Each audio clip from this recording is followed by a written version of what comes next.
It's Professor Wen and his toaster! Bugger. Why have you sent for this Achilles guy, Professor? Achilles was very important in the winning of the war. But he hasn't fought for a month. Exactly. And you will notice that we and the Greek armies are standing on the beach near their ships. So what's your point?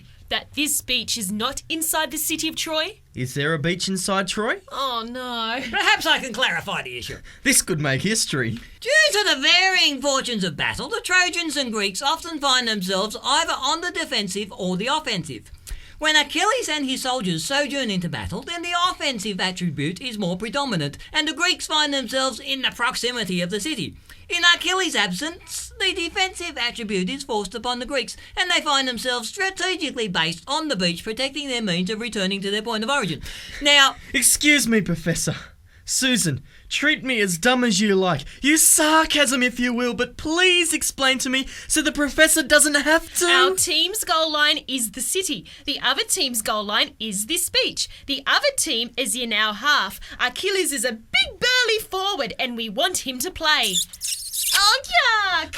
Thank you, Susan. It's all right, Professor. I understand now. You don't have to clarify any more. Oh, that's a very acceptable end result. What did he say? He said that's good. Oh. Professor, why hasn't Achilles fought for a month? Because he argued with Agamemnon. Well, they'll never do that again. He sounds like a bit of a girl. Well, I wouldn't tell him that if I were you. What was the argument about? A girl.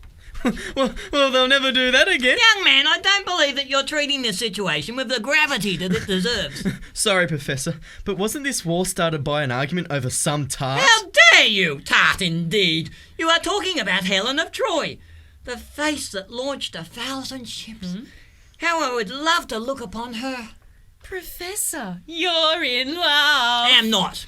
And stop calling me Professor. Here comes Achilles. Call me Great Zeus. Who dares to call the great Achilles from his rest? Oops. Oh, yum. Oops, it is I, Achilles, Great Zeus. Fool of an old man. You should pay for this insult to our gods. Patroclus, my friend. Yes, my love. Cut the old fool into sections, kill the boy, and drag the girl to my tent. Oops. Oh, yum. I'm sorry, my friend, but don't you mean kill the girl and drag the boy to my tent? I wonder what Achilles did mean. He was fairly definite about the Professor, though. Next episode could be very interesting.